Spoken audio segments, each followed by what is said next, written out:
Tendre Père, merci pour cette horizon nouvelle que tu traces pour notre pays.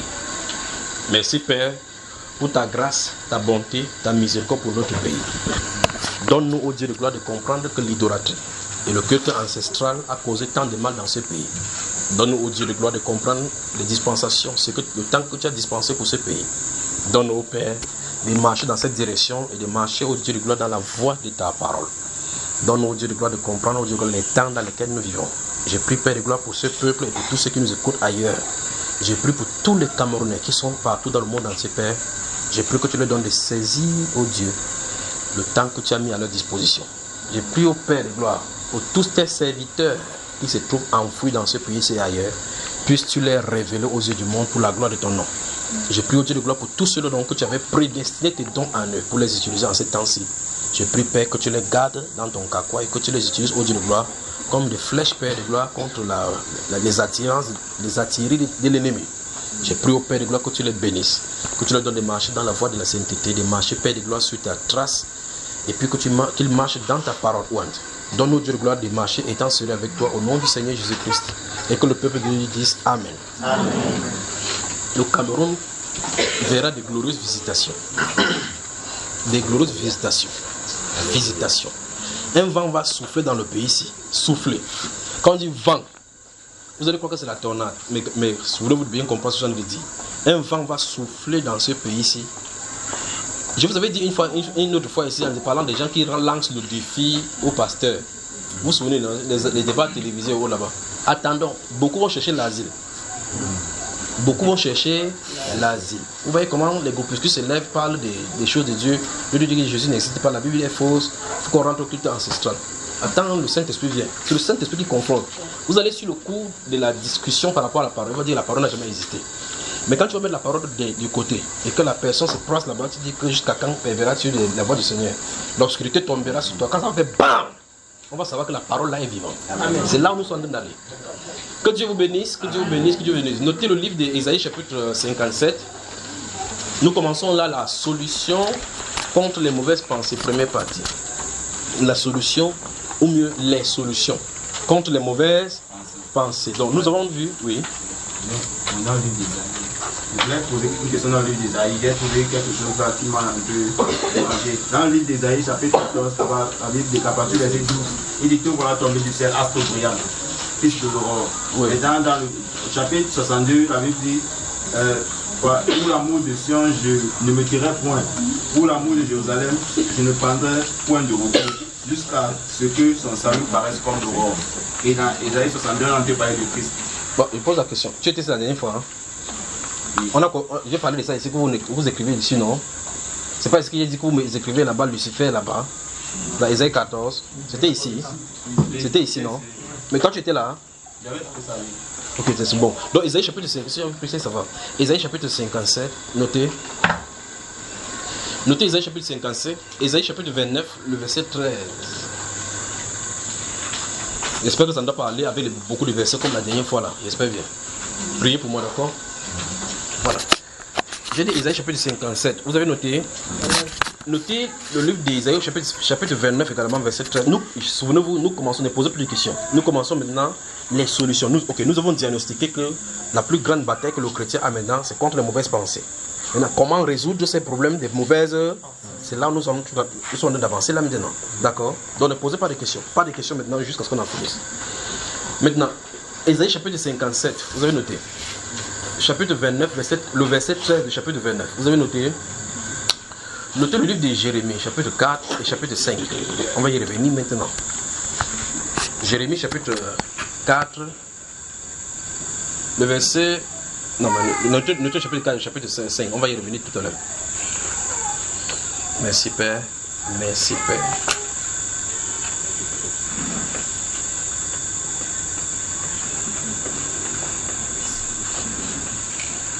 Notez le livre des Cantiques des Cantiques.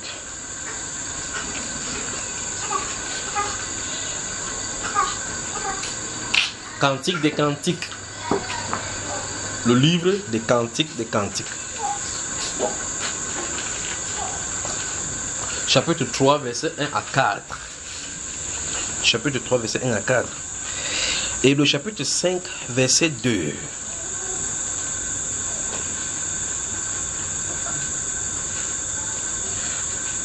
Vous y êtes? Le livre du prophète Joël. Le livre du prophète Joël, chapitre 2, verset 12 et suivant. Donc je vais introduire tout simplement. Et la prochaine fois, souvenons-nous, nous sommes dans cette période de jeûne durant tous ces mois-ci. Prenez cela au sérieux. J'arrive à la fin par rapport à ce principe. Donc le livre du prophète Joël, chapitre 2, verset 12 et suivant. Vous y êtes? Le livre du prophète Osée, chapitre 7, notez.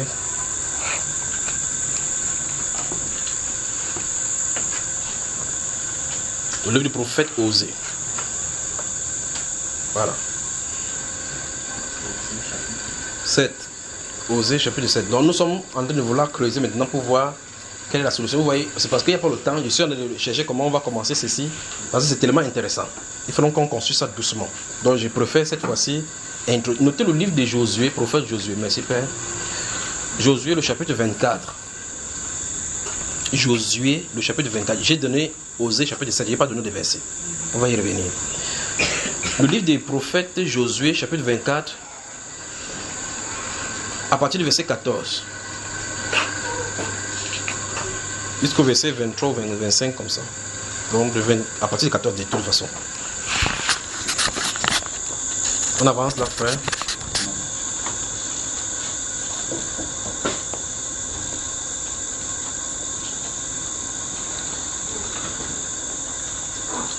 Bon, nous avons diagnostiqué que le problème de l'homme c'est quoi? Mauvaise pensée. Donc ça c'est là. Et le siège c'est où? Dans le cœur. Je vais donc toute votre attention.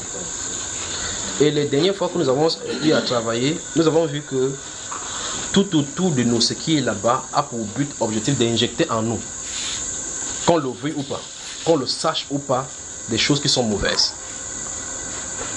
Vous suivez, frère? Amen. Et bien plus encore, on se pose la question parce qu'on peut accuser aussi la télévision, par exemple, de nous avoir donné l'homosexualité. Mais avant que les télévisions ne viennent dans l'Afrique, il y avait l'homosexualité. Vous comprenez cela, n'est-ce pas? Mais on se pose la question, comment ils ont fait pour savoir? Parce que ce n'est pas seulement importé. Alors, ça veut dire qu'il y a des esprits qui sont là pour enseigner ces choses-là, malgré qu'il n'y ait pas la télévision. La télévision sert seulement d'amplification et d'endoctrinement en masse. Ça veut dire que si c'est un esprit, il va falloir qu'il lance à cette famille, c'est avec cette famille-ci. Mais lorsqu'il projette ça à partir d'un écran, à partir d'une diffusion, il est sûr qu'il touche beaucoup de foyers au même moment. Vous me suivez, mes frères? Amen. Alors nous avons vu que nos pensées sont constamment et de façon perpétuelle bombardées par des pensées étrangères, des esprits sujets à nos pensées, des choses que nous avons pensées. Et nous pensons que nous sommes nous qui pensons, alors que ce n'est pas nous qui pensons en réalité, on pense au travers de nous. Vous le vouliez ou pas, et nous avons vu plusieurs fois dans les Saintes Écritures, et lorsque nous avons commencé particulièrement, nous avons lu le livre de Deutéronome chapitre 4, le verset 9, où Dieu avait dit à Israël de se garder, d'oublier les miracles et les choses qui se passent au milieu d'eux. Et Dieu dit effectivement qu'il garde ça dans leur cœur. Nous avons vu que le Seigneur voulait leur dire de façon claire qu'ils doivent garder cela pour que leur cœur médite là-dessus, pour qu'ils n'aient pas à s'éloigner de Dieu. Et par conséquent, ce que nous regardons, ce que nous prenons pour méditation, prenons à cœur, semble nous gouverner et médite notre cœur. Et notre cœur est capable de s'éloigner de la parole de Dieu. Et chaque fois que nous nous éloignons de la parole de Dieu, nous commençons à embrasser des choses qui ne sont pas de Dieu. Amen. Et donc, on est arrivé à la conclusion que vous l'admettez ou non, le cœur ne peut pas rester neutre. Qu'est-ce qu'il faut faire? Première chose, débarrasser les objets de notre cœur. Voilà la première étape que nous allons voir. Allons-y, notez. La première étape consiste à débarrasser tout ce qui est entré en nous. Notez le livre de Matthieu chapitre 21. Ce qu'il va raconter se trouve là-bas. Et je crois que dans cet enseignement-là, ça va commencer là maintenant. Vous voyez cela? Quoi qu'il faut qu'il calme. Moi, je me calme là-dedans maintenant.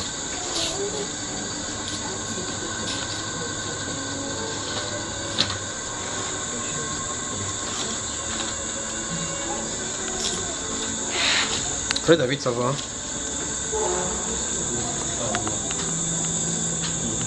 Tu peux ouvrir ton cœur et parler et dénoncer n'importe quoi qu'il y a. Sans qu'il ne pose des questions. tu peux dénoncer n'importe quoi qu'il y a sans que je ne te pose des questions. Éphésiens chapitre 5, notez. Oui, tu dis quoi? Moi, j'ai oublié, c'est un truc. Ok. Donc nous avons vu que le cœur ne peut pas rester neutre. Remarquez que vous dormiez ou que vous ne dormez pas. Regardez, chacun, mettez la main sur votre cœur, voir. Mettez tout simplement la main, restez tranquille. Restez juste calme. Vous ressentez quoi, vous? Le battement. Quand tu dors, ça bat. Oui. Quand tu manges, ça bat. Oui. Donc ça bat que tu le veuilles ou pas. Que tu sois en train de manger ou en train de faire n'importe quoi, ça continue à battre. Pas vrai? C'est ainsi, c'est pensé à elle. Cet organe, c'est quand c'est à l'intérieur, ça fait ce que ça a à faire indépendamment de vous. Donc, vous allez faire n'importe quoi, vous réfléchissez à un sujet, ça allait de battre. Cantique chapitre 5, prenons ça, le verset 2, ça dit quelque chose là, on va lire là, regardez. On va revenir sur cette femme qui en a parlé de son mari là, d'accord? On va voir, il faut qu'on entre dans le cœur de cette femme pour voir ce qu'il en est. Cantique des cantiques. Donc, la première étape, nous sommes dans la marche vers la solution. C'est-à-dire que nous avons posé un problème. Nous avons diagnostiqué qu'en réalité, quel est le vrai problème, n'est-ce pas? Quel est notre vrai problème? Nous sommes arrivés au niveau où nous comprenons que le vrai problème, c'est les mauvaises pensées. Donc, ça veut dire qu'en nous, c'est tout dans les mauvaises pensées. Nous avons passé du temps à étayer cela dans les Saintes Écritures, n'est-ce pas? Alors, nous sommes arrivés au niveau où on crie comment on doit faire pour résoudre ces problèmes-ci. Mais nous nous rappelons que les mondains subissent cette même pression que les chrétiens. Et les mondains n'en sont même pas conscients. Enfin, même s'ils sont conscients, ils ne peuvent même pas résoudre ce problème parce qu'ils sont plongés à l'intérieur. Puisque la Bible nous a dit qu'ils sont gouvernés par le prince des puissances des ténèbres. Vous voyez cela, n'est-ce pas? Il dit, puisqu'ils sont étrangers à la vie de Dieu, ils ont l'intelligence quoi? Obscurcie. À cause de l'ignorance qui est en eux. Donc, quelqu'un est comme ça, à l'intérieur de son cœur, il y a l'ignorance. C'est pour ça qu'il peut donc dire qu'il n'y a pas Dieu. Il peut donc dire que Jésus n'a jamais hésité. Il peut donc dire que votre Jésus là n'est mort depuis. Il peut dire n'importe quoi de la Bible contre la vérité. Parce que 2 Corinthiens, 2 Timothée, qu'on a lu la dernière fois, chapitre 2, les versets 23 à 26, dit clairement que Satan s'est emparé d'eux pour les soumettre à sa volonté. Donc, quand il parle que votre Bible là est fausse, ayez pitié de lui. Il a été captivé. Même si la personne a un diplôme, n'importe quoi, ayez pitié de lui. Puisque avec leur sagesse, ils n'ont pas connu Christ, pas vrai? Et la Bible déclare que donc la révélation de cet évangile, ça prouve leur folie. La prédication de la croix. Alors, ça veut dire que les mondains ne peuvent pas résoudre le problème des mauvaises pensées. C'est pas possible. Parce qu'il n'y a pas une machine pour cela. Il n'y a pas un appareil qui crée des appareils des milliards d'années, nous ne trouverons pas des appareils. Alors, ce n'est qu'en Christ que ça peut être ôté. D'accord, frère? Cantique des Cantiques, chapitre 5, le verset 2, il y a 3 points de suspension là dans ce passage. On va y revenir. D'accord? Pourquoi les 3 points là de suspension? Allons-y, mon cher. J'étais endormi. Oui. Mais mon cœur veillait. Soulignez, mon cœur veillait. Vous savez, s'il ne pas prendre la Bible pour commencer à vouloir ouvrir chaque fois, ça va perdre le temps. C'est mieux, c'est pour ça qu'il vous donne le verset, il demande que vous lisez. Parce que comme ça, je suis sûr que vous êtes dans le verset dont je viens de parler. Alors, pourquoi elle était endormie? Qu'est-ce qui était endormi? Le corps. Le corps était... Mais qu'est-ce que la personne s'est dit? Le cœur veillait. Je veux qu'on m'explique. Le cœur ne connaît pas la pause. Même Voilà. quand on est endormi. Donc, cette personne-ci, malgré qu'elle était dans les états d'inconscience, parce que dormir, ça veut dire que votre homme, que vous réfléchissez normalement et de façon rationnelle, est couché en repos. Vous entrez dans un mode de repos, pas vrai? Mais il dit son cœur quoi? Veillait. À votre avis, pourquoi cette personne, si son cœur veillait? Le sentiment. Vous savez qui en a parlé là, non? Qui parle là? Rentrons au chapitre, vous me regardez vraiment, je crois que je voulais vraiment construire. Rentrons au chapitre 3, lisons le verset 1 à 4. Papa, tu peux le lire là? Chapitre 3, écoutez très attentivement, vraiment très attentivement, allons-y. Sur ma couche, pendant les nuits, j'ai cherché celui que mon cœur aime. Stop. Cette personne s'est dit que sur sa couche, qu'est-ce qu'elle veut dire par sur sa couche? Elle est couchée en train de dormir. Donc, quand vous voyez couche, ça veut dire le lit. La personne est couchée. Ah, Seigneur, viens. Viens. Que le Seigneur vienne. Que le Seigneur vienne. Il dit sur sa couche. Pendant quoi? Pendant les nuits. Pendant quoi, frère? Les nuits. Entourer les nuits. Parler de cantiques, de cantiques.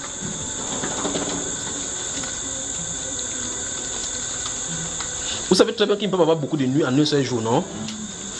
Si c'est le pluriel, ça suppose que c'est quoi? Donc ça veut dire que chaque fois, quand dans la nuit, elle est, parce que dans la nuit, vous vous couchez. Alors quand elle se couche, qu'est-ce que son cœur fait, frère? Son cœur pense à l'amour de sa vie. Donc cette personne est habituée à la méditation. Amen. C'est n'est-ce pas? Au point où même si elle est couchée, c'est pour ça qu'au chapitre 5, il dit que pendant qu'elle dormait, parce que quand tu te couches dans la nuit, c'est pour dormir. Quand elle dormait, son cœur continuait. Ça veut dire que son cœur a été entraîné à la méditation. Au point où, c'est pour ça que je vous ai dit, je suis en train de prêcher, je suis en train de prier pour vous. Je suis en train de prêcher, et puis c'est David qui est en train d'aller ici dedans. David, vous voyez? Alors, il faut que les deux là soient disjoints. Regardez bien, on doit apprendre la méditation, nous. On doit apprendre la méditation jusqu'à ce que... je ne sais pas si vous allez me comprendre. Mais quand vous ne comprenez pas, faites entendre cette voix, c'est jusqu'à ce que ça vous pénètre. Maintenant, il faut qu'on arrive au niveau où les deux sont disjoints. Amen. Comme cette personne-ci qui est couchée dans le lit. Nous sommes en train de voir là maintenant, dans le cantique. C'est-à-dire que cette personne-ci est couchée, mais son cœur continue le travail. Or, quand le cœur continue le travail, cette personne n'est plus consciente. Ça veut dire qu'à cet instant, le Saint-Esprit a pris le relais dans son cœur pour prier par l'Esprit. Notez le psaume 1 et Josué 1.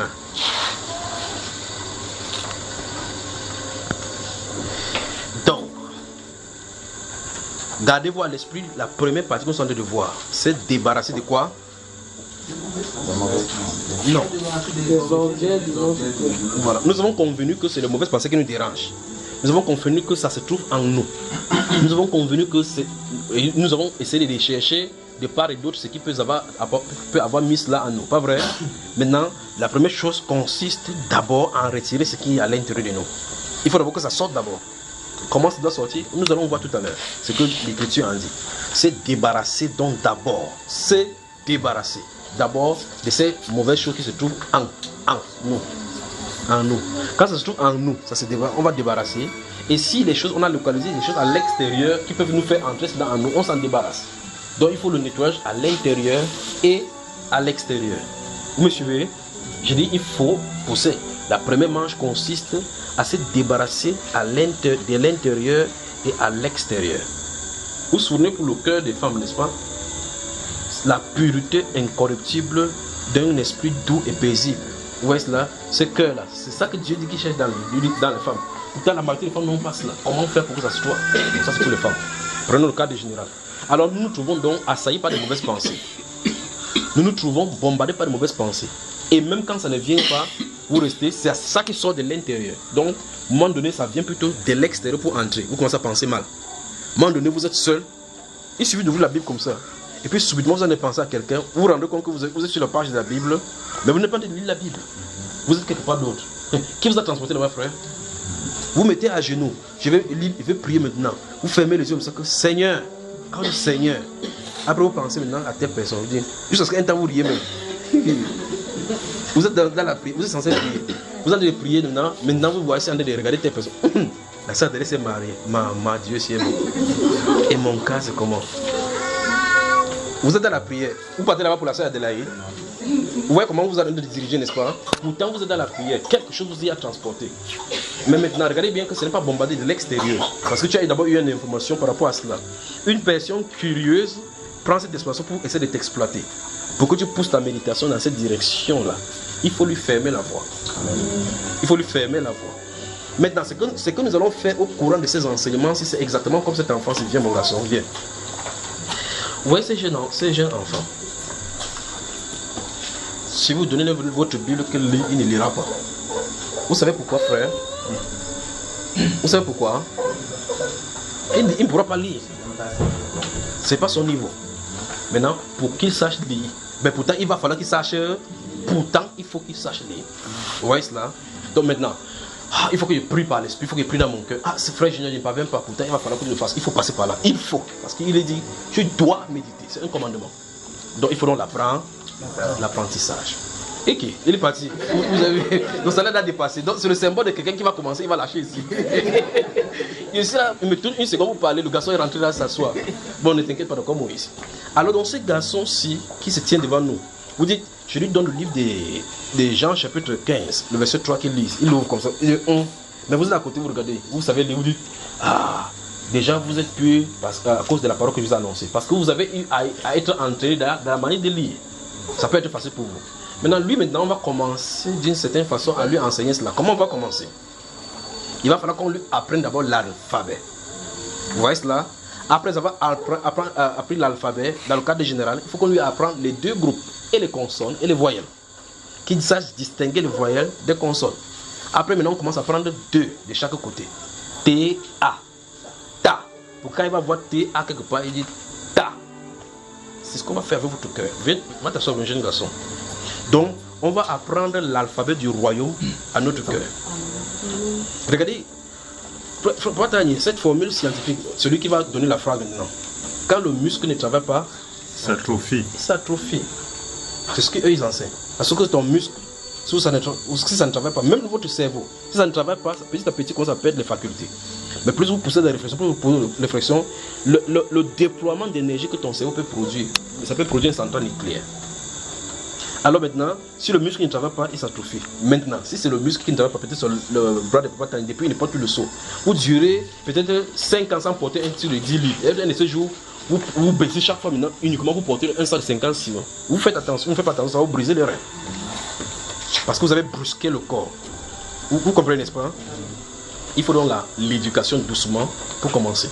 Donc quand tu vois le sac de ciment, tu dis que tu ne peux pas me vaincre. Vous faites comme ça. Pourquoi vous faites comme ça là? Pour essayer de dire aux muscles que prépare-toi à affronter. C'est ce qu'on va faire. On va aller vraiment doucement. D'accord? Maintenant, ça, je viens de prendre un exemple. Vous avez passé 5 ans sans porter le seau. Dites-moi depuis combien de temps vous n'avez jamais médité. Vous voyez le nombre d'années que le cœur n'a pas travaillé, ce qu'il devait travailler. Essayez de me dire. Depuis combien de temps? J'ai dit la méditation des Écritures telle que la parole de Dieu, donc là où nous allons aller. Ou mieux encore, dites-moi combien de temps, depuis combien de temps les mauvaises pensées sont entrées dans vos cœurs. Dites-moi. Depuis, c'est en fonction de votre année, non? C'est en fonction de vos années.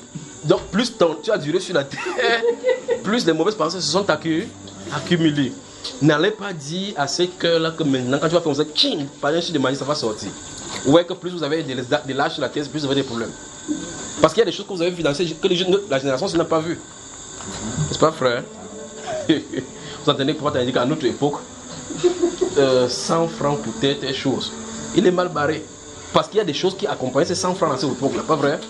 Et les choses qu'il a vues qui ne se passent pas maintenant. Pas vrai, frère? Alors maintenant, ça veut dire que pour papa t'a peut-être ça pas est profond. Il va falloir maintenant qu'on lui donne le B, A, ba. Ba. Ceux-ci comme ça là.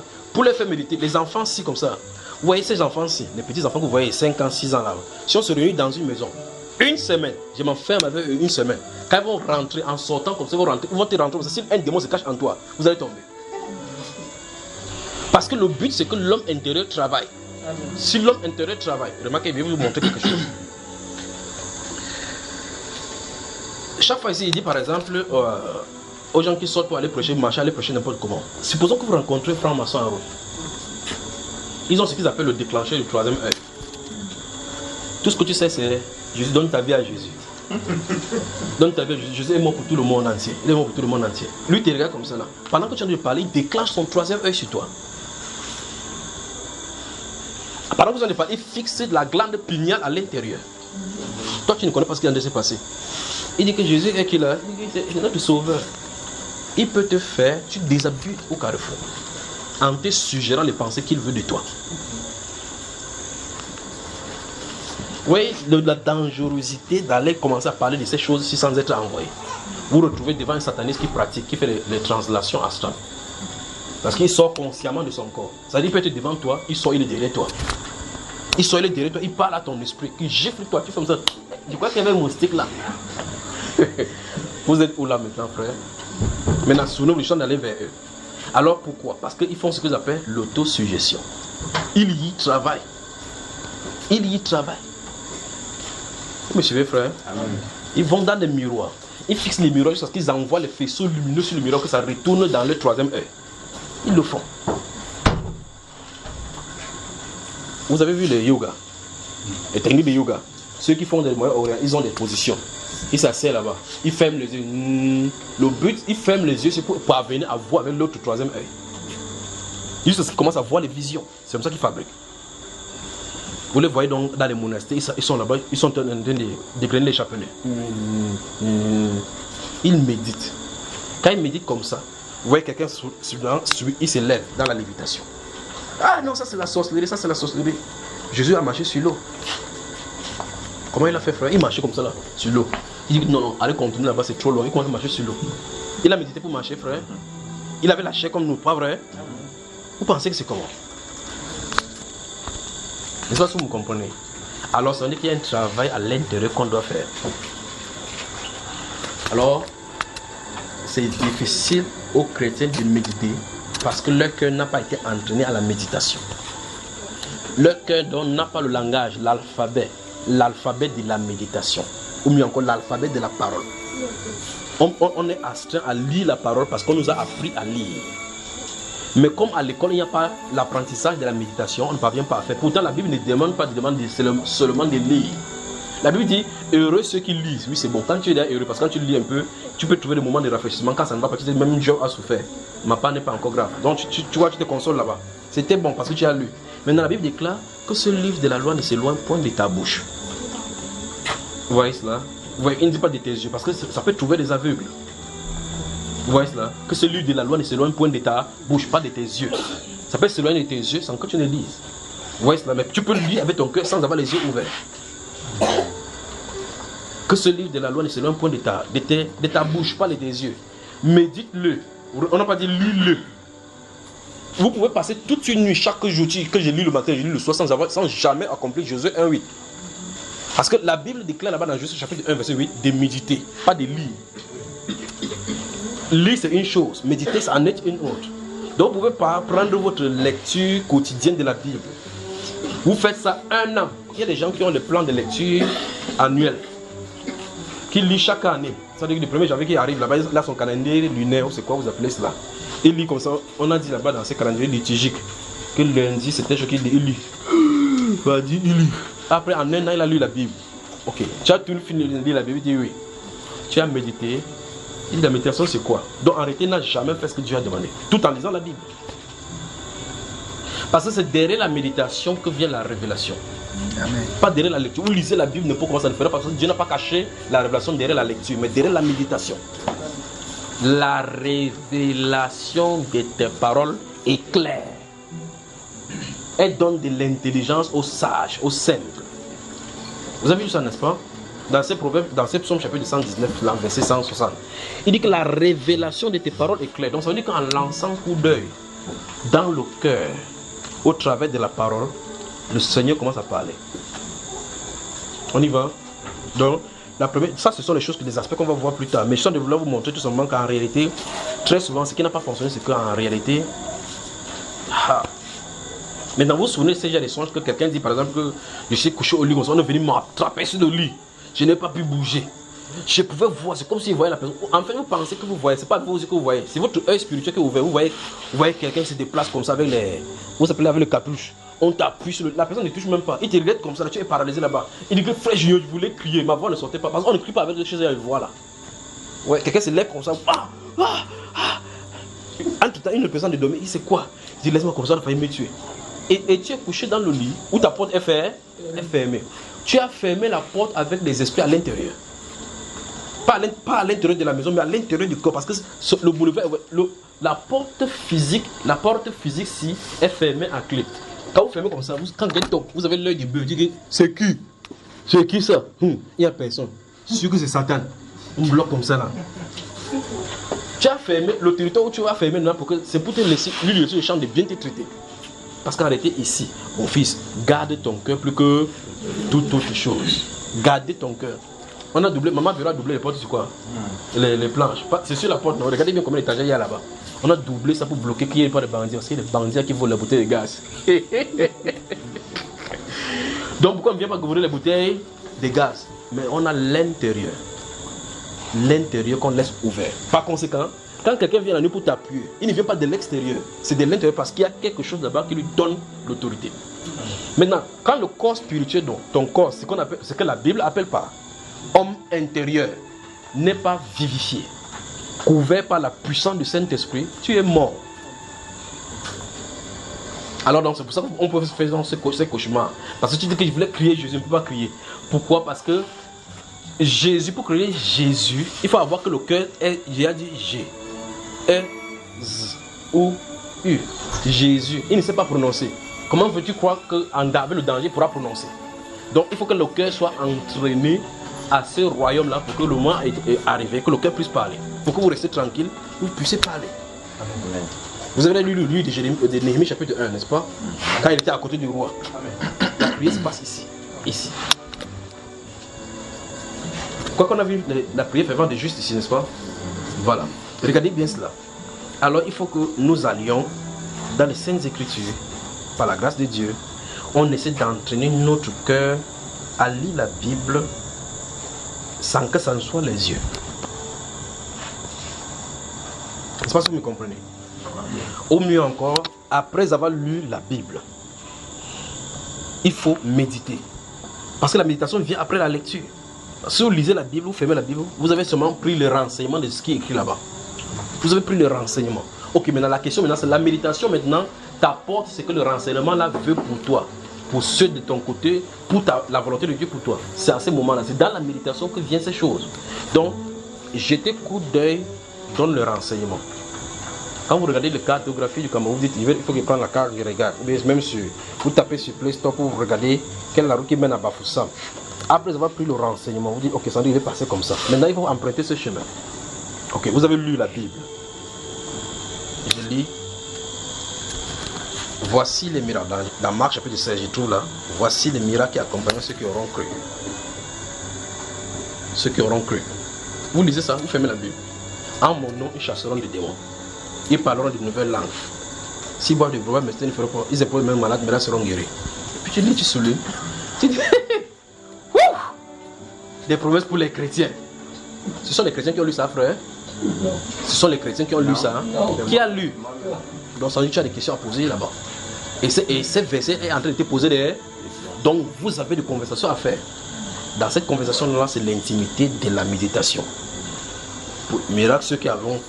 Voici les miracles qui accompagnent ceux qui ont cru. Donc ça veut dire que le verset ça me renseigner que si j'ai cru, il y a quelque chose qui m'attend déjà. La question maintenant c'est, est-ce que j'ai cru? L'examen avec le cœur doit aller. L'examen. Vous vous souvenez de 2 Corinthiens 5? Si quelqu'un est en Christ, il a une nouvelle... Quand je lis ça, ça m'interroge encore. Suis-je en Christ? La méditation. D'accord? On va y revenir. Donc on va durer sur ce travail-ci. Donc il va falloir que l'alphabet du spirituel de la Bible, que notre cœur commence à aller. De telle façon que vous soyez dans l'autarcie, que vos cœurs continuent la parole de Dieu. En tout cas, on a lu là-bas dans le livre des Cantiques, chapitre 5. Je dormais, mais mon cœur veillait. Cette personne-ci dort, mais son cœur veille. Donc ça veut dire qu'il dorme, il sait que quelqu'un va s'occuper de la prière. Sinon tu vas te mettre là-bas, Seigneur. Quand ça se fâche, quand on ne va pas envoyer le sang partout, là, parce que le sang c'est plus protégeant. Il verse ça partout, il verse ça à gauche, il verse ça à droite. Mais le cœur veillait. Ça veut dire que le cœur avait les yeux ouverts, les oreilles ouvertes, et il pouvait parler. Si cette personne-ci veille, prenons un exemple. Vous avez un ange que vous avez conscience qu'il est là. Vous savez que vous pouvez dormir avec toute sécurité, non?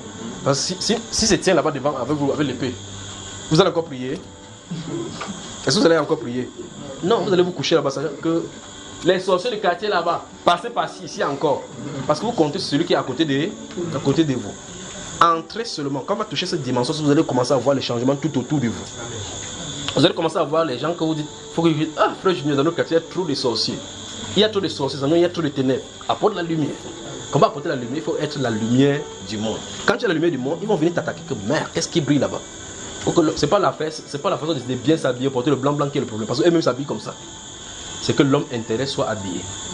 Donc, après avoir touché ce processus de nettoyage, il faut qu'on touche le dépouillement. Notez cela. Donc nous allons travailler sur le dépouillement. Vous voyez effectivement que dans le monde, on dit, ah, je suis chrétien. Tu es chrétien comment? Depuis ma naissance. Tu es chrétien comment? Mon père était catholique, mon mère était protestant. Vous voyez là, on a des protestants, on a allé. Pourtant, il y a du travail. Vous posez la question, Dieu a donné un petit livre comme ça là pour l'humanité, ça nous dépasse comme ça. Ça veut dire que quoi? Parce que c'est codé. Lui, il est compliqué. La Bible dit de lui que c'est un Dieu qui se cache. Il joue au cache-cache. Il dit, heureux celui-là qui veille à mes portes. Vous avez vu ses portes, frère? Vous avez vu ses portes? Non, vous avez vu, parce que vous dites que vous êtes chrétien. Parce qu'il a dit que je suis là, la porte. N'est-ce pas que celui qui entre par là, il va entrer et sortir? La porte est où alors? Vous voyez le problème, n'est-ce pas? Donc il a directement mis ça là-bas, codifié ces choses pour que ses enfants puissent venir retrouver de bonnes choses là-dedans. Notez Lamentation chapitre 2, on va y revenir franchement. Ouais, je suis en train de mettre seulement des jalons, tout simplement des jalons. Alors la première phase de ce nettoyage-ci, de ce travail-ci, pour les mauvaises pensées, consiste à se débarrasser des choses mauvaises, tant à l'intérieur qu'à l'extérieur, d'accord? Maintenant, quand on va débarrasser, après avoir débarrassé tout cela, on va arriver à l'étape, c'est l'étape que vous avez vu dans le livre, le but, l'objectif, c'est d'arriver dans, comme on a vu, vous avez vu dans Cantique des Cantiques, chapitre 5, verset 2 là, que cette personne s'est dit, quand il dormait, mais son cœur veillait. Ça veut dire que si vous en avez de dormir, que vous n'avez pas de dormir, votre cœur, quand vous avez touché, vous dites que ça bat là, ça prie constamment. C'est donc pour cela que mon grand frère disait, priez sans cesse. Il n'y a que le cœur qui peut faire cela. Vous ne pouvez pas faire. Parce qu'il faut un temps que vous allez dormir. Or, il dit prier sans cesse. Sans cesse, ça veut dire sans arrêt. Il ne s'adresse pas à celui-ci, il s'adresse à celui-là. Vous comprenez cela? Amen. Il faut que celui-là soit armé pour la prière. Il faut qu'il soit entraîné pour la prière. Alors maintenant, vous allez dire à quelqu'un ici debout. Vous dites, papa, t'en es pris sur le repas. Il se lève là. Il dit, on prie comment? L'autre personne dit qu'on prie comment? L'autre personne dit que nous prions. Après, quand il dit que nous prions, il lève la main, il fait la signe de croix. Toi qui as fermé l'œil, tu dis, mais celui-ci est encore catholique ou quoi? Vous voyez le problème, n'est-ce pas? Maintenant, je vous amène quelque part. Puis cette personne se met devant le repas. Il dit, Seigneur, donne à ceux qui n'en ont pas. Tu connais notre grand-mère qui est au village, protège-la. Elle va aller au village demain. Nous prions. C'est sur le repas qu'on est censé prier comme ça. Que nous prions pour elle. Même pour Marguerite qui est ici, là, comme ça. Là. Bénis-la, oh Dieu. Bénis mon petit frère. Mon petit frère m'a attaqué à la maison, mais je lui pardonne. Ça, c'est prier pour le monsieur le Seigneur, pour le repas. Mais quelqu'un est allé dans toutes les directions. À une autre personne, tu dis, mon ami, nous nous réunissons sur la table pour manger. Prie. Il dit qu'il ne sait pas lui prier. Donc même dit quelque chose comme ça, il ne sait pas prier. Si cette personne ne sait pas prier, même par intelligence, imaginez donc l'intérieur. Il nous faut donc l'alphabet. L'alphabet de la méditation, vous devrez connaître. L'alphabet de la méditation, vous devez connaître. Ça veut dire que quand vous allez dans la Bible, après avoir lu la Bible, vous fermez la Bible, vous déposez votre Bible. Quand vous allez comme ça, c'est que vous avez lu là-bas, vous avez ouvert ça ici. Ça y repasse. Ça y repasse alors que vous allez marcher. Si vous faites cela, écoutez bien, nous avons vu que de l'extérieur, on nous dit que nous avons les mauvaises pensées. Le cœur sera occupé à faire cela, il ne doit pas prendre ces choses-là. Ok, le problème là, c'est que quand le cœur est vide, regardez par exemple, j'en ai parlé ici, elle n'a pas fait parole, tout le monde est pas là-bas. Vous voyez ça? Parce que le cœur n'est pas concentré. Quelqu'un ouvre là-bas, croire. Si quelqu'un enlève la passe. Quelqu'un commence dans son cœur. Frère, je n'ai pas encore couché à la femme, c'est que les salamandres n'ont pas bon, le truc n'est pas bon. D'autres comment la femme est comme ça, il faut encore porter le faux cheveux. Pas vrai? Mais elle est dans le côté de l'enseignement, mais son cœur ne dit autre chose. Vous me suivez, frère? Amen. Alors il faut que le cœur soit dans la direction. Hier soir, il prêche ici après, il demande à quelqu'un, toi tu étais en assemblée, il dit oui, il était là-bas. Je t'ai vu. Moi je suis surpris. Il demande à la femme, vrai, telle personne était là, il dit oui. De telle enseigne que vous regardez quelque chose sans la voir. Ça doit être bien pour vous en route. C'est-à-dire que vous êtes là physiquement, mais vous êtes dans le monde. Écoutez ce que Jésus dit. Je vous laisse dans le monde, mais vous n'êtes pas du monde. Expliquez-moi ça donc maintenant, frère. Les activités dans le monde, là, ça vous concerne? Est-ce que ça vous concerne? Si ça ne vous concerne pas, qu'est-ce que tu prends le renseignement sur ça? Pourquoi? Oui, n'est-ce pas? Ça veut dire que vous êtes dans le monde, que le monde n'est point d'effet sur vous.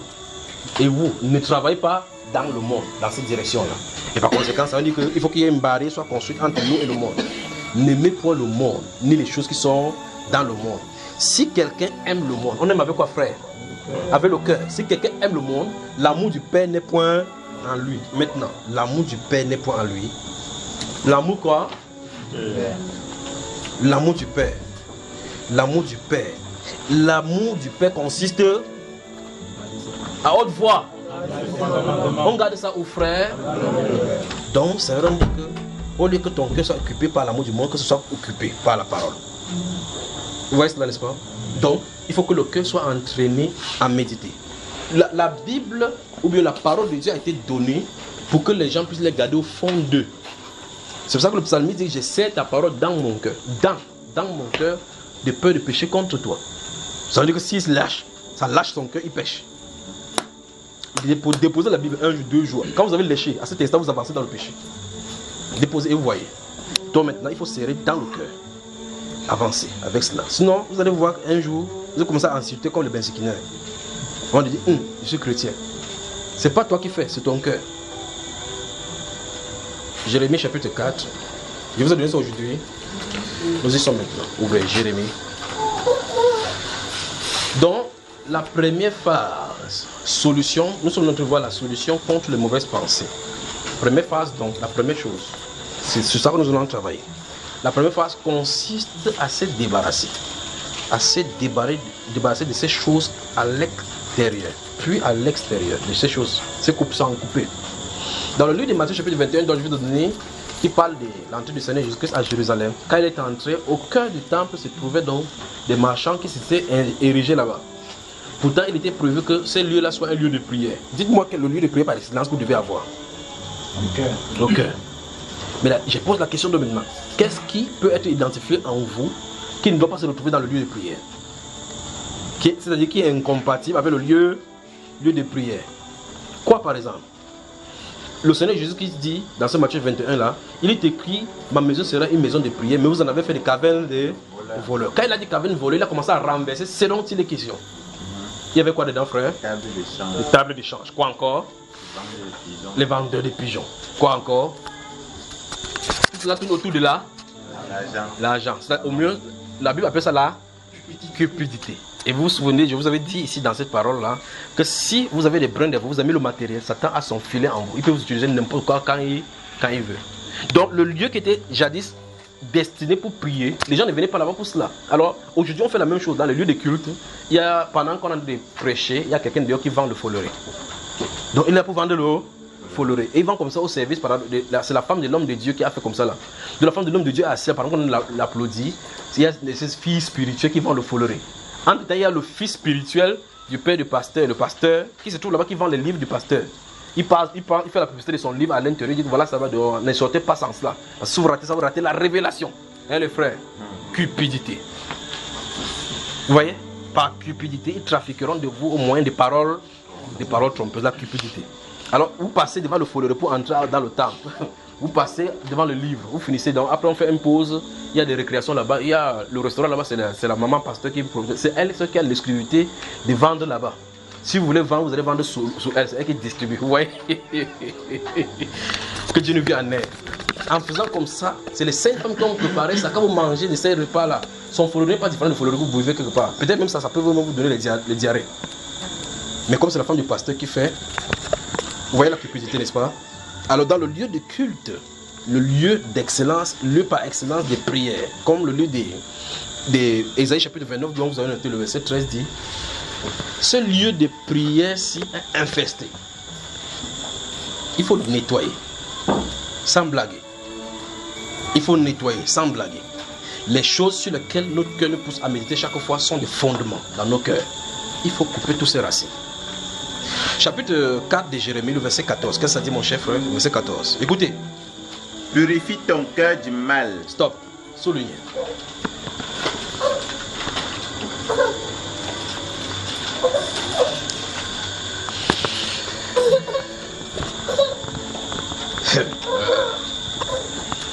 Purifie ton cœur du mal. Qui parle?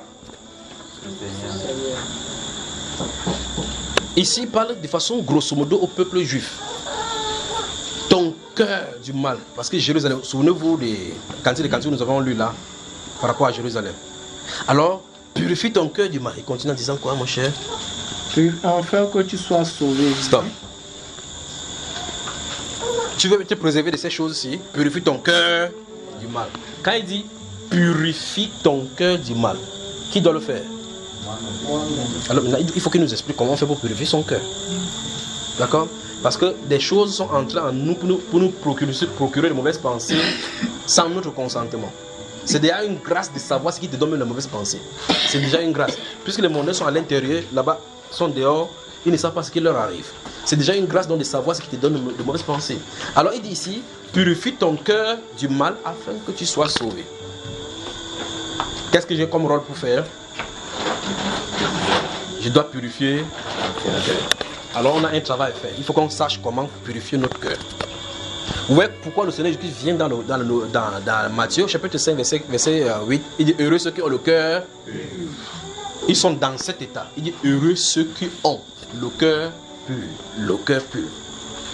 Le cœur pur. Mais ça nous pose problème déjà. Même cette phrase du Seigneur Jésus-Christ est difficile et fracassante. Heureux ceux qui ont le cœur pur. Donc ça veut dire qu'il y a des gens qui n'ont pas le cœur pur. Okay. S'ils n'ont pas le cœur pur, qu'est-ce qu'on demande?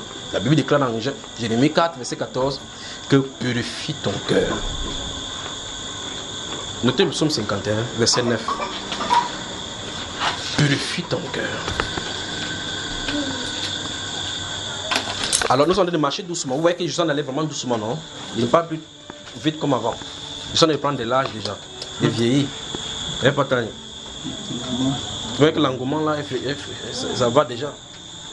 Mais je suis encore vigoureux comme Caleb. Hein? C'est la force de l'expérience. Pas tant, c'est toi qui dis ça. Je dis que maintenant tu as la force de l'expérience. Ah, okay. Vous avez entendu Papa t'a dit non? Invite-les toujours ici. Vous allez sucer même les cannes ici, je vous dis. Vous comprenez? Vous allez sucer les cannes. Ça, on ne peut pas enlever les cannes. Il y a ça dans le champ partout. On a l'expérience pour s'aimer les cannes. Alors, quand la Bible nous dit purifie ton cœur, donc il nous donne l'ordre de le faire. Alors, quels sont les moyens de le faire? Maintenant, si vous avez un poids sur vous, vous dites ça pèse, ça pèse. Qu'est-ce qu'il faut faire, frère? Il faut décharger. Et quand on dit décharge, quand la Bible déclare dans 1 Pierre chapitre 5, déchargez-vous sur lui de tous vos soucis. On a dit ce que tu dois faire, ce que tu dois débarrasser. On a indiqué ce que tu dois débarrasser. Puis on a dit où il faut débarrasser. Si tu dois débarrasser chez quelqu'un d'autre, tu n'as pas fait. Tu vas sortir là-bas avec ça encore. Alors c'est uniquement sur lui, parce que c'est lui le porteur des fardeaux. Amos, le porteur des fardeaux. Vous voyez? Alors ça veut dire que quand vous allez vers lui, vous lui déposez cela. Alors ici il dit, purifie ton cœur afin que tu sois sauvé. Donc la première chose consiste à purifier son cœur. Maintenant, purifier son cœur de quoi? Notez c'est cette phrase. Purifier donc mon cœur de quoi?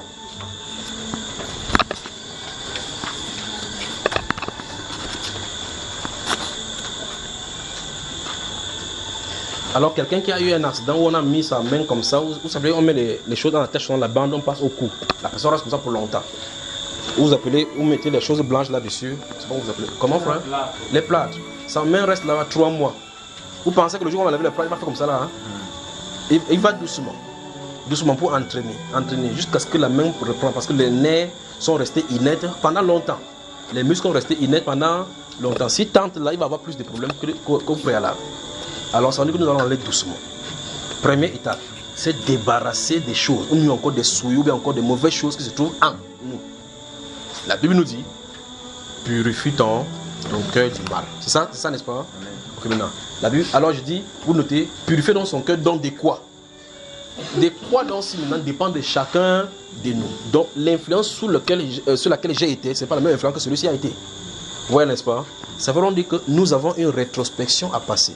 En examinant nos cœurs, les objets de nos dévotions, les objets de nos méditations, ce qui nous attire le plus facilement, nous allons les recenser. Ce n'est pas, comme je vous ai dit, ce n'est pas un travail à la légère. Ce n'est pas un travail à la hâte. C'est un travail méticuleux, jour après jour, pour que vous arriviez à un travail permanent. L'enfant ne va pas à l'école, il dit thé à ta. Il ne saurait pas dire maintenant que c'est terminé, il connaît un thé à ta. Dis-lui comme ça là. Et que demain on dit que c'est férié. Quand le férié passe, revient encore, on avait dit quoi? Tu vois, qu'on comprend que ce n'est pas encore entré. C'est pour ça qu'on passe le temps à leur dire ça, 1 fois, 2 fois, 3 fois. Après on fait le contrôle pour pouvoir savoir s'il a pu assimiler. Et on y revient chaque fois. Pas vrai, frère? Quand il a assimilé, il passe à l'étape supérieure, il ne quitte pas l'école. Il passe à l'étape supérieure parce qu'après on va dire thé à ta, ça ne suffit pas. On peut commencer à dire tantiner. On va dire que tantiner c'est quoi? Parce qu'on n'a jamais vu tantiner. On commence à former des phrases plus longues. D'accord? Ça veut dire qu'on va arriver à un niveau donné où vous asseyez tranquille, vous allez prier. Regardez le prophète Ézéchiel. Si vous lisez le livre d'Ézéchiel au chapitre 3 jusqu'au chapitre 5, la Bible déclare qu'il était assis dans sa maison comme ça. Les anciens d'Israël étaient devant lui. Frère, quand les anciens étaient en lui posant des questions, lui il était où? Vous avez déjà lu Ézéchiel que je parle? Il faisait quoi à Jérusalem, frère? Lui il était en train de voir les abominations. Mais les gens étaient devant lui, pas vrai? On lui pose la question, tu fais quoi? Tu fais quoi? Mais le gars était lui à Jérusalem. Je vous pose la question, comment il est allé?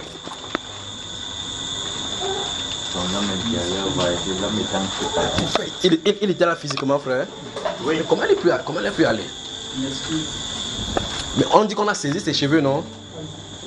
Mais quand on tirait ses cheveux, il bougeait. Puisqu'il envoya une espèce de main, il m'a tenu le cheveu, il m'a levé entre ciel et terre. Donc il sentait comment on attrapait ses cheveux, n'est-ce pas, frère? Donc le corps de l'homme qui est à l'intérieur a aussi les cheveux. Les yeux. C'est ça, frère? Alors donc il faut qu'on arrive à ce niveau-là, non? Maintenant, ça veut dire que pendant qu'il était à Jérusalem, il voyait les visions divines, prenait les notes pour plus tard écrire ça sans que ça ne fasse, il y ait pas de problème, comme que nous ayons ça de façon parfaite. En détail, il répondait aux questions des gens de Jérusalem qui étaient devant lui. Vous voyez cela, n'est-ce pas? Alors son cœur était habitué à la prière. En tout cas, tout le juif sait prier. Ils savent méditer. On y va, frère. Ça veut dire qu'au sortir d'ici, souvenez-vous de ce que j'en ai dit. Le résultat, ne pensez pas que je suis en train de dire que je vais vous entraîner, vous amener dans la méditation. Je suis en train de vous donner les portes pour que vous y entrez. Alors ça dépend de vous après que vous ayez écouté cela. Faites-en bon usage. Faites-en bon usage. Il faut qu'on arrive au niveau où cette femme-ci dit, quand elle se couche, son cœur veille. C'est là-bas le niveau. Parce que son cœur parle. Chapitre 4. Cantique des Cantiques, chapitre 4. C'était chapitre 3, non, verset 1 à 4. On n'a pas lu ça, non? On a commencé, on n'a pas fini.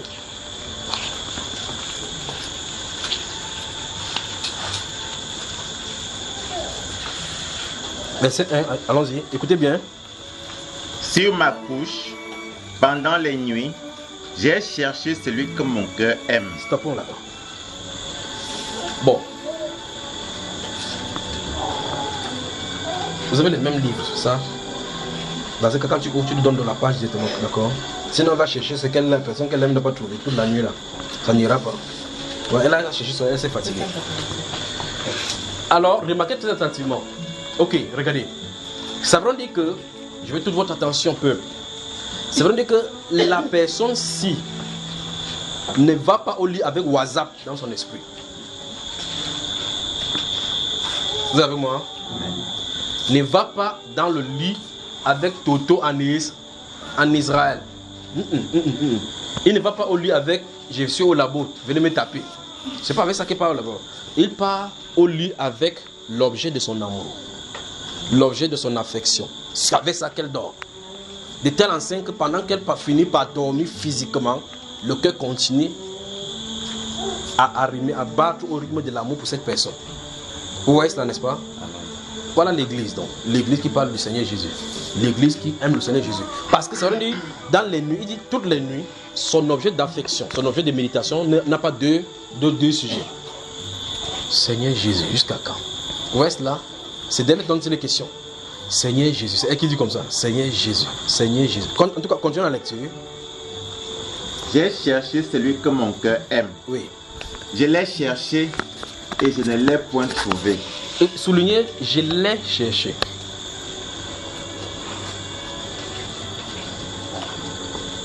Ok. Ah, que Dieu nous donne un jour d'étudier le livre de Cantique. Maintenant, regardez. Il est clair que cette personne s'est fermée sa porte pour dormir. Je veux toute votre attention. Regardez-moi, fixez-moi. Cette personne, c'est une femme qui est amoureuse. Pas vrai? Et cette femme qui est amoureuse a fermé sa porte pour dormir. Mais la personne qu'elle aime, elle a chercher plutôt dans sa chambre. Je veux que vous compreniez. Normalement, pour chercher quelqu'un que tu aimes, tu dois sortir physiquement pour le chercher. Ça se trouve que cette personne, ce n'est pas une personne physique. Il y a une façon de la voir. Vous avez lu cette parole de la Bible.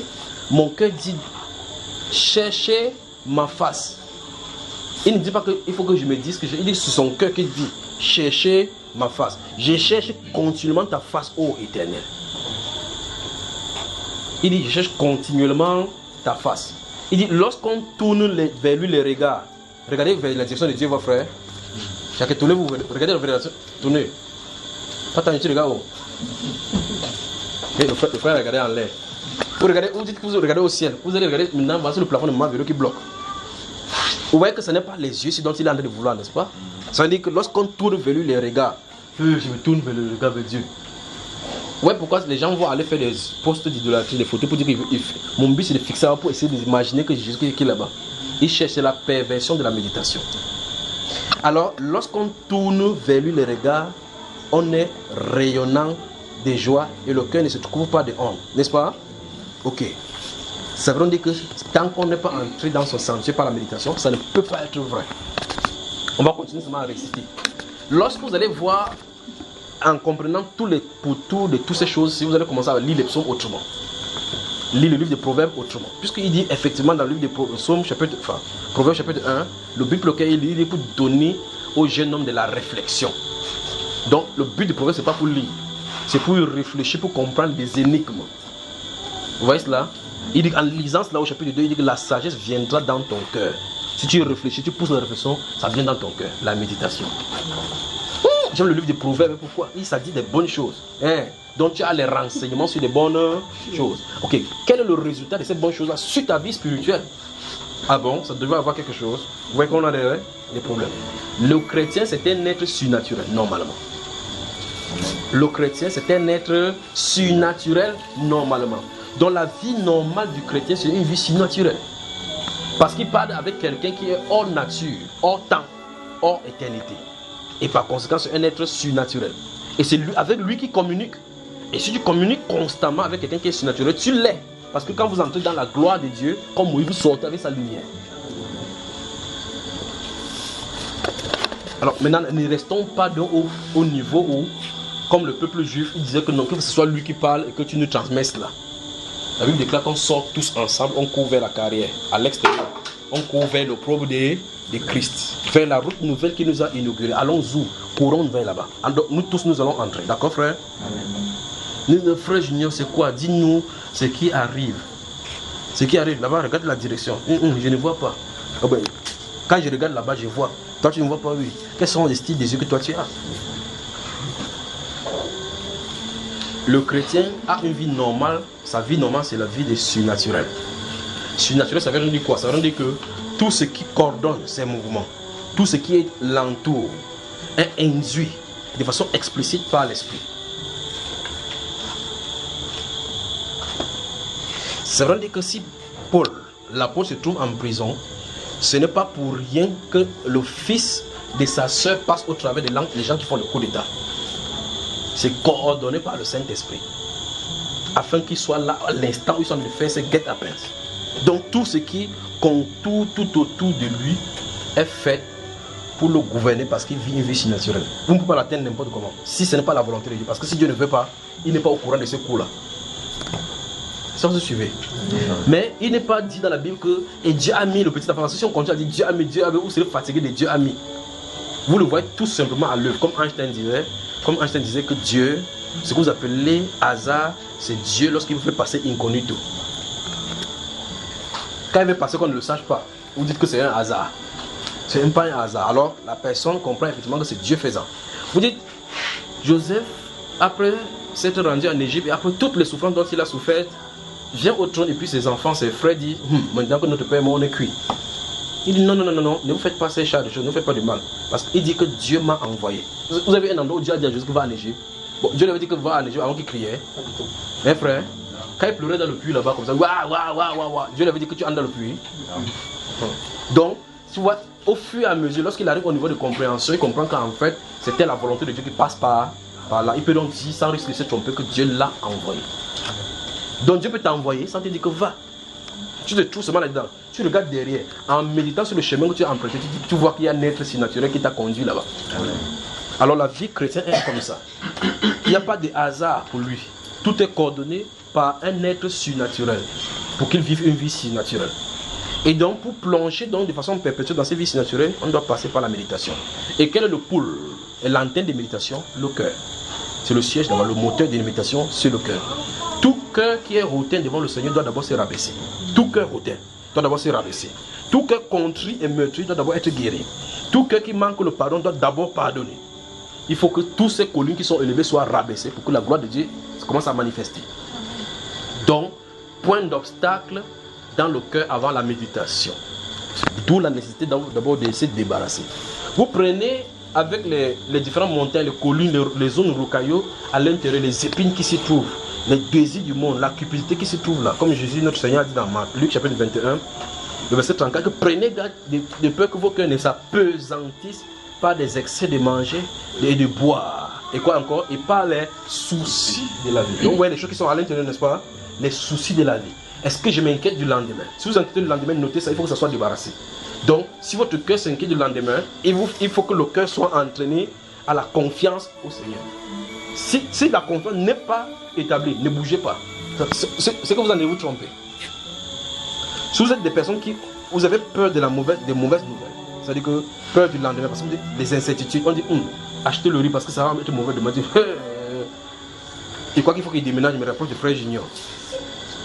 Parce que comme ça, s'il y a la nourriture qui manque là-bas, on entre par là-dedans. Parce qu'au moins, ceux qui sont bombardés n'a pas atteint chez lui. Qui t'a dit par exemple que Dieu ne veut pas que je parte à ce moment-là? Vous voyez, n'est-ce pas? Ça veut dire que votre espérance, vous la mettez sur quelqu'un. Vous la mettez sur quelqu'un. Dieu faisait disparaître ses serviteurs, pas vrai? Et s'il me fait disparaître, vous faites quoi? Donc, ça veut dire que vous ne devez pas compter sur quelqu'un, vous devez compter sur le Seigneur. Alors, je prends un exemple. Dans mon cœur se trouvent les soucis du siècle. Je dois résoudre ce problème, il faut que ça sorte. Puisque la Bible déclare que prenez garde de peur que votre cœur ne s'apesantisse par les excès de manger et de boire. L'autre c'est facile, je vais revenir là-dessus. Et il dit que, et pas des soucis du siècle. Les soucis du siècle, c'est quoi? Que les standards du monde actuel n'aient pas d'influence sur toi. Si tu as les standards du monde en toi, ça va te créer des problèmes. Il faut que ça sorte. Alors, quand je dis ici, débarrassez-vous, comme dans celui de Jérémie, chapitre 4, verset 14, nous avons lu, il a dit quoi? Purifiez vos cœurs. Purifiez donc vos cœurs de quoi? Qu'est-ce que Dieu appelle par mal qui se trouve dans notre cœur? Et alors je dis, dans votre influence n'est pas la même chose que moi. Donc ça veut dire que chacun a son influence du mal. Vous comprenez, n'est-ce pas? Dans ton cœur peut ne pas être la cupidité. Alors que dans le cœur de l'autre, c'est la cupidité. Dans l'autre cœur peut être le manque de pardon. Il faut s'en débarrasser. Dans l'autre cœur peut être telle chose, la haine. Dans l'autre cœur peut être quelqu'un qui aime méditer sur le mal de quelqu'un, mal parler, la calomnie. Alors il faut aller devant le Seigneur. Donc, c'est à vous donc de compléter la liste. Je dois purifier mon cœur de ces choses-ci. Et ces choses-là, vous devez y veiller. Jusqu'à ce que vous vérifiez que c'est quitté avant d'avancer à l'étape supérieure. Vous me suivez, n'est-ce pas? Alors, voici mon cœur.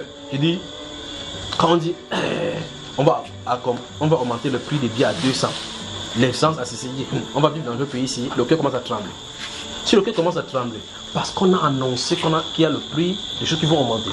Imaginez-vous au temps de Pharaon, on annonce plutôt cette année de famine. Imaginez-vous plutôt à cette époque-là. Imaginez-vous sur Abimelech, fils d'Abimelech, à Guérar, sur Isaac, une famille qui est annoncée. Imaginez-vous maintenant à Antioche, sur le territoire de Judée, sur Agabus, où la famille est annoncée. Si la famille est annoncée, vous ferez quoi?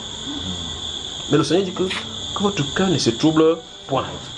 Que l'intérieur ne soit pas influencé par n'importe quelle mauvaise nouvelle. Et la Bible déclare que celui qui met sa confiance à l'Éternel ne craint pas de mauvaises nouvelles. Donc vous voyez effectivement que tant que notre confiance n'est pas agrippée sur lui, les mauvaises nouvelles vont nous faire des problèmes, pas vrai?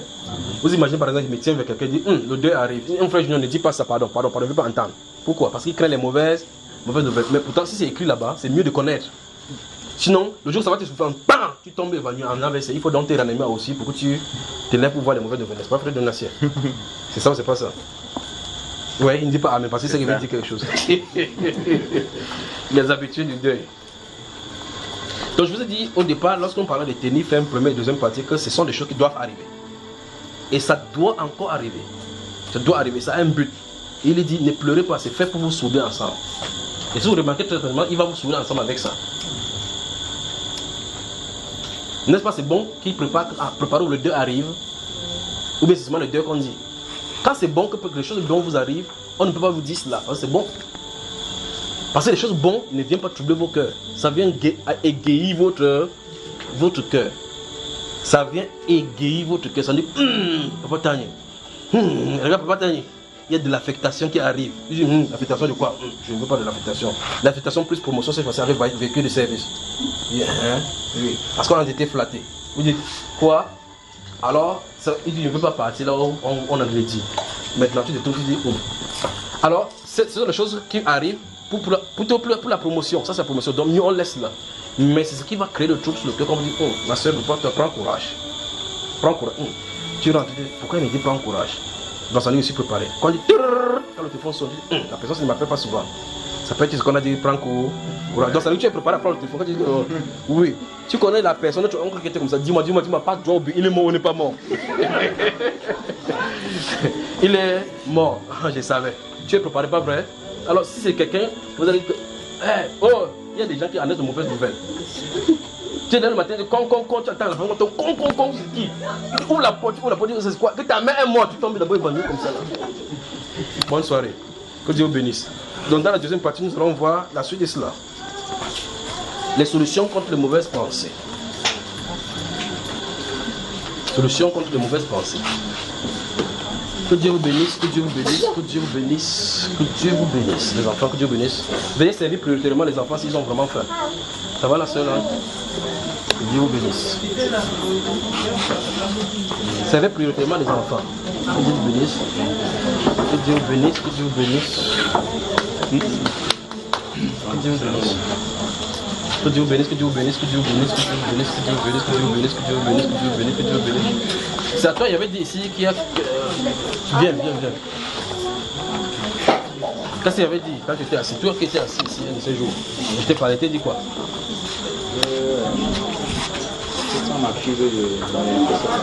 Toi si on t'accuse, tu ne réponds pas. S'il est arrivé, on ne t'a pas encore accusé. Ça sera grave, d'accord? Donc tu ne ripostes pas, tu laisses Dieu faire. Parce que l'accusation a pour but de t'élever. Salut à tout le monde. Comme tu n'as pas dit bonsoir aux gens, dis bonsoir aux gens. Que Dieu te bénisse. Allez,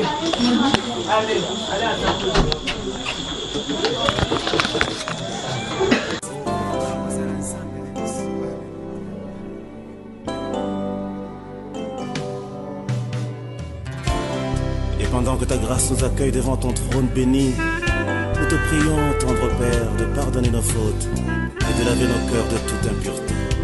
Entends les cris de mon cœur qui implore ta bienveillance. Fais tomber mes offenses, fais luire sur moi ta face. De mes lèvres impures au grand roi, oh oui, j'ai péché contre ta loi. Et mes crimes et mes fautes éternelles, tu peux les effacer, Seigneur. Purifie mon cœur, sanctifie ma vie. Ô Saint d'Israël, je te le prie. Purifie mon cœur, sanctifie ma vie. Ô Saint d'Israël, je te le prie.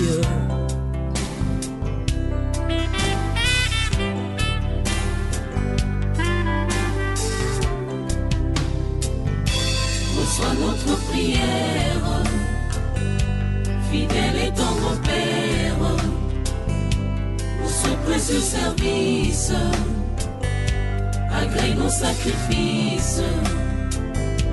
Reçois notre prière, fidèle et tendre Père, pour ce précieux service, agrée nos sacrifices.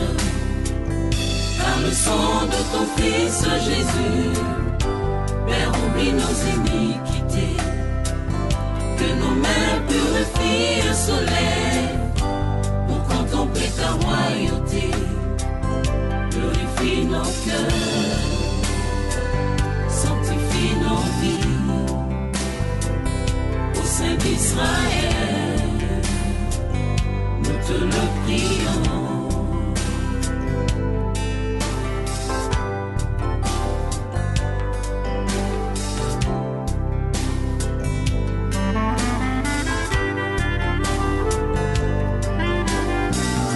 Purifie nos cœurs,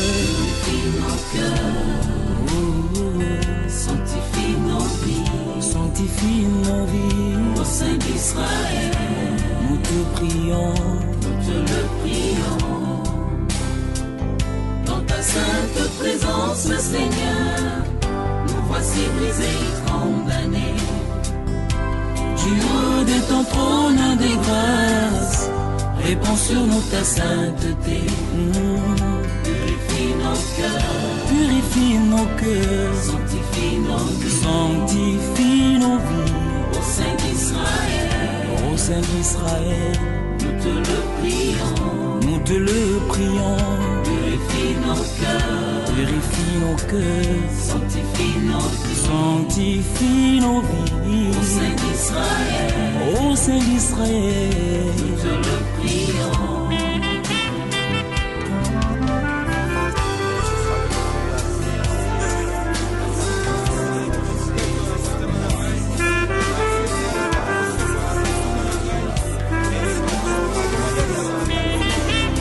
Merci Jésus pour l'œuvre accomplie par le travail de ton âme sur la croix. Toi le germe de l'Éternel,